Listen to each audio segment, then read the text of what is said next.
Nélida Pinhon, uma das maiores escritoras brasileiras contemporâneas, é a homenageada na 13ª FLIST, Festa Literária de Santa Teresa do SEAT, Centro Educacional Anísio Teixeira, no Rio de Janeiro. Formada em jornalismo pela Pontifícia Universidade Católica do Rio de Janeiro, Nélida foi editora e membro de conselho editorial de diversas revistas no Brasil e no exterior. Ela estreou na literatura com o romance Guia Mapa de Gabriel Arcanjo, em 1961. Essa obra aborda o pecado, o perdão e a relação dos mortais com Deus, trazendo diversos elementos atemporais. Membro imortal da ABL, Academia Brasileira de Letras, Nélida é acadêmica correspondente da Academia das Ciências de Lisboa e da Real Academia Galega. Sua produção literária engloba romances, contos, crônicas, memórias e ensaios. Aqui, em Filhos da América, livro de memórias com ensaios e pequenos artigos, ela percorre muito do que caracteriza o nosso continente: enigmas, faces, diversidades, a vida, as culturas, as tradições e a poética. Vamos ler A Poética da Escriba. Nélida Pinhon, Os Filhos da América, Editora Record. A Poética da Escriba. Despeço-me da Cátedra José Bonifácio, da Universidade de São Paulo, onde fui acolhida ao longo do ano de 2015, com o sentimento de haver fecundado minhas memórias com um tempo benfazejo. Um período que me ensejou imergir nos enigmas ibero-americanos, como se frequentasse meu próprio coração, graças ao qual perscrutei sistematicamente as matrizes do fabulário ibero-americano para melhor entender um continente que, conquanto sujeito a contingências históricas adversas, como servidão e tirania, jamais renunciou aos proclamas da arte, sacrificou a densidade poética da língua, soterrou os mitos fundadores, essenciais para a formação de sua psique, ou mesmo abandonou o casulo familiar, de onde nasciam histórias e o hábito de contá-las. Tal resistência de dimensão moral favoreceu que esses povos enfrentassem conquistadores e déspotas com a arma das artes, um instrumento mediante ao qual exerceram a liberdade de criar sobre as matérias com que o mundo se apresentava, enquanto, a despeito da escassez de recurso, alcançaram a plenitude da criação através de seus artesãos, intérpretes, criadores, cônscios, eles de que, ao lograrem o domínio das regras e dos enigmas da alma, acendiam automaticamente a lamparina do coração humano e venciam o obscurantismo que lhes era imposto. Estas instruções reflexivas reforçaram minha noção de que a liberdade, mesmo cultuada no cativeiro, esteve sempre ao alcance da quimera humana. E isso, por ser da natureza intrínseca da liberdade, clamar por um destino que se alce acima das contingências cruéis e supra os homens com asas que conduzam os acertos e desacertos da arte, renovando-lhes a crença de que, sob o amparo do verbo libertário, se povoa o mundo com a ilusão criativa, sem que as realidades contraditórias e injustas predominantes no continente empanassem o brilho dessas civilizações calcadas em atributos que se semearam maravilhas. Patentearam ideários e esculpiram por meio da argila monumentos que conferiram credibilidade às utopias. Como ibero-americana, herdei a arte e o fardo histórico. As tradições do mundo atuam em mim e induzem-me a aceitar o desafio de ser arcaica e moderna ao mesmo tempo, a enxergar a América com um olhar inovador, forjado por uma pletora de genes cuja cartilagem me concedeu uma pele tisnada, pigmentada pelas cores do arco-íris. O regalo de uma mestiçagem que me credenciou a entremear meu imaginário com narrativas cujo epílogo oferece o desenlace e a mortalha. A palavra é amada no continente. Ela dardeje perambula pelas ruas. Ao soletrá-las, menina ainda, descobri haver nelas uma pedagogia sedutora, uma sonoridade que amalgamava casa e pátria. Descrevia o real, adicionava e subtraía significados. Tinha o dom de integrar uma massa ígnea, feita de ossos, carne, membranas e cérebro, ao imaginário coletivo, a fim de que eu, ao excandir o verbo, catasse em meio ao feijão o bem e o mal, as sobras afetivas, a paisagem brasileira. O verbo, contudo, com que forja a literatura e encena o mundo, é pura representação. Um ato voluntário que teatraliza quem somos e denuncia ser da escritura inscrever as consignas humanas nas paredes das cuevas de Altamira, na casca das árvores, na gaveta da cômoda escondida em um albergue, em algum grotão que celebra as matrizes civilizatórias engendradas ao longo de milênios. A cada frase, no entanto, me defronto com a moral da arte. Ela ronda minha casa, bordeja o abismo da consciência e a voragem da linguagem. Desgoverna o espírito de quem cria, que sou eu. Torna a narrativa uma construção mental a serviço de implacável egética. Daí suspeitar que a simples leitura de um papiro que emergiu das trevas do tempo resume os momentos constitutivos da gênese humana e enseje o salto acrobático que vem da caverna até a poltrona do homem contemporâneo. O texto é a força-tarefa do escritor.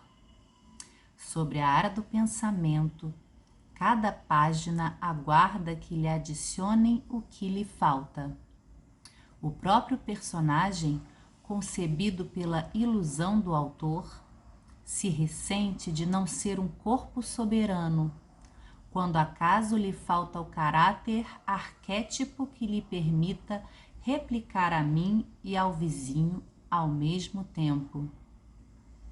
Coordenar, porém, as assimetrias do cotidiano e o desmedido território da imaginação é uma façanha que excede os feitos de Hércules. Fugaz como sou, cedo à urdidura narrativa o epílogo da história. Libero, de repente, personagens do passado para que se misturem à composição dos seres do presente. Assim, Écuba e Príamo, advindos de Troia, exigem que Homero lhes prorrogue as exigências, e as fiandeiras de Velázquez, sem minha licença, elaboram exangues o futuro, enquanto a tapeçaria de Cluny, em Paris, põe em destaque o unicórnio como símbolo da ambiguidade, agindo todos certos de que o milagre da arte reproduz a vida.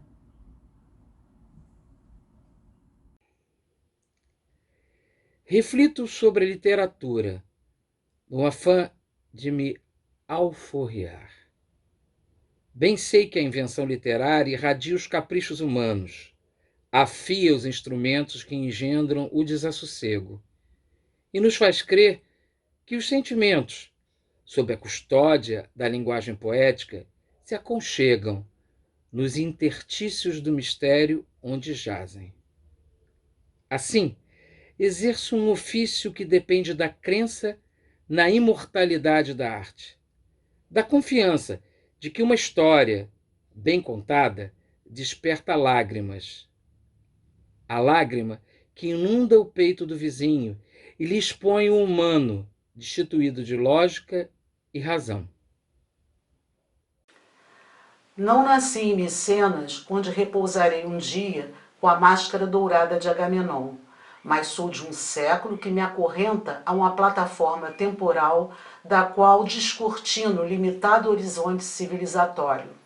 Falta-me, assim, o sortilégio de escrutinar a realidade provinda do olhar de 360 graus, sem que me sirva de consolo estar sob a guarda de milenares e contemporâneos.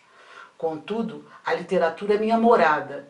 Graças a ela, não tenho limites. Decifro a vida alheia, resgato utopias soterradas, acautelo-me com as lacunas da alma e luto por criar a frase que me qualifique junto ao coração do meu bairro e corresponda ao apetite voraz do Brasil. A literatura, porém, é epifânica. Fala com o pensamento que brota do espúrio, dos ditames do coração.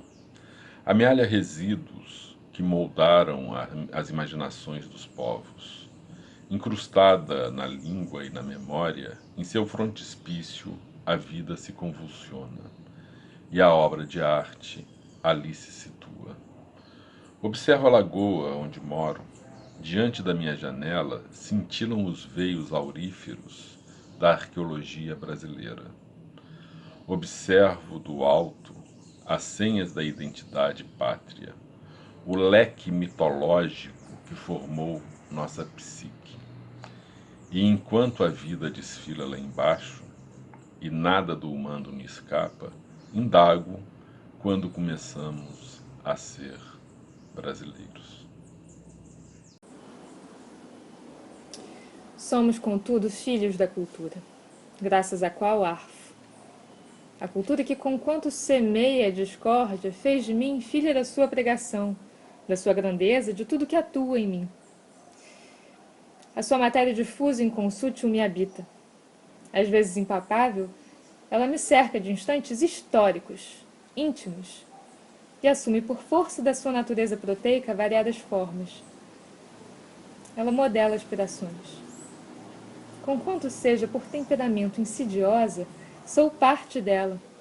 Ela me oferta a pujança do real e os subsídios que me fazem falta. Com tal amparo, interpreto os credos humanos, anuncio o pensamento, os acordes musicais, o alimento, o verbo e meu próprio nome, Nélida. Sem esse primoroso conjunto, naufrago. A cultura reflete meu desejo. É carnal, mística, transcendente, arqueológica, moderna, tradicional, falsamente contemporânea. E como filha da imaginação e das contradições humanas, expresso o que permeia o coração inquieto e insensato de cada um de nós, pronta a atender às manifestações e à luxúria humana, a fazer germinar o caos. Ao longo dos milênios, ela superou a cada hora. Acumulou saberes e intrigas, com os quais propiciou argumentos que validassem a arte e o humanismo, enquanto nos aliciava com a promessa do mistério capaz de vencer os umbrais do mundo. Desde tempos nascentes, respondeu pela língua e pela colheita, pelas palavras e pelas batatas. Ambas saciavam o instinto de sobrevivência da espécie e asseguravam a abundância. A fartura presente no pensamento americano, desde os primórdios pós-colombinos do século XVII, que o Inca Garcilaso encarnou. O erudito que introduziu no debate cultural, eivado de princípios incas, a abundância como um princípio que, dando sentido à vida, acreditava que a economia inca, com dimensão cósmica, corria paralela à cultura. Os saberes do mundo estão ao nosso alcance. Sob uma visão antropológica, cultura é tudo que jaz sob o manto da moradia, do alimento, dos trajes, da pintura, da construção, da música, do pensamento, da escrita, da narrativa. Portanto, tem patente cultural o que gira em torno das múltiplas maneiras de o homem inventar o cotidiano, expressar aflições e o temor da finitude, subsidiar os laivos ilusórios e os sonhos desatados, propugnar pelo pão e pelo ouro.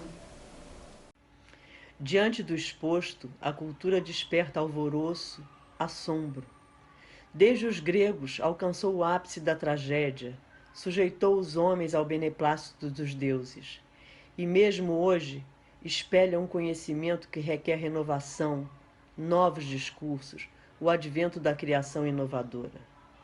Com tal aptidão dramática de se ocupar do onírico e da carne desencarnada, a cultura não discerne, não expurga, não distingue entre o bem e o mal. Sua moral, pois, é espúria. Presta serviços indistintamente a todos os povos, a todas as classes, a todos os tempos, às civilizações havidas. Aos intérpretes ferozes que emergiram da noite dos tempos, fazendo reverberar ao mesmo tempo a linguagem do medievo escatológico e dos salões de Versailles. O certo é que a cultura não nasceu. Não há uma data para festejar.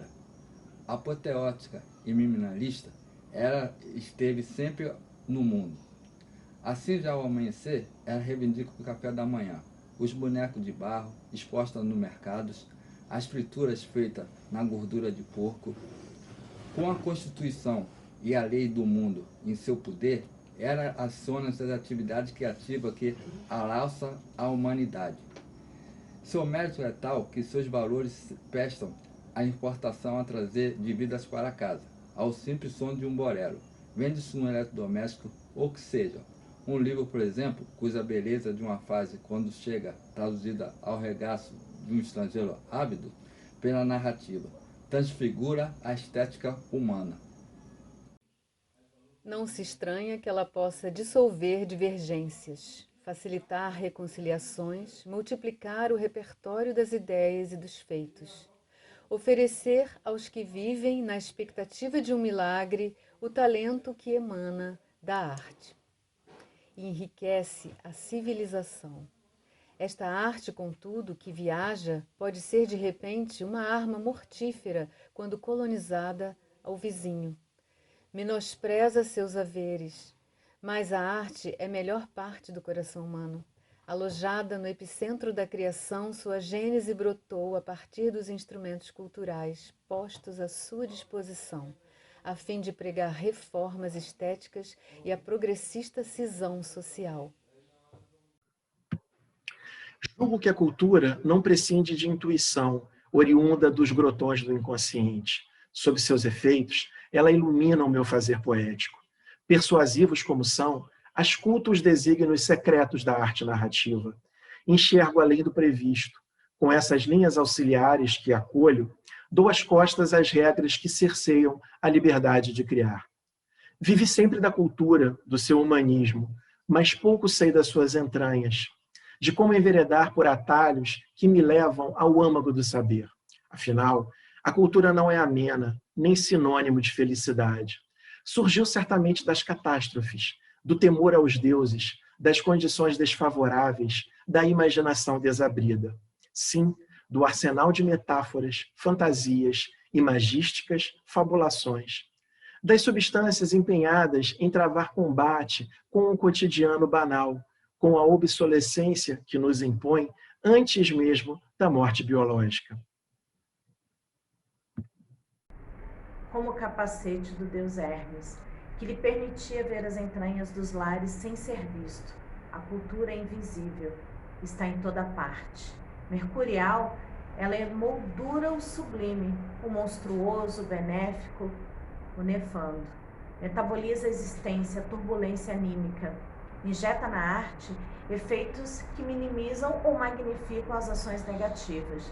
Alastra igualmente no espírito do Criador a semente da falsa quietude, da inconformidade, da perenidade do verbo, da colisão com o real. Contudo, a despeito da coroa de espinhos que adorna santos e pecadores, a cultura é a alegria dos homens, a joia que ilustra a humanidade.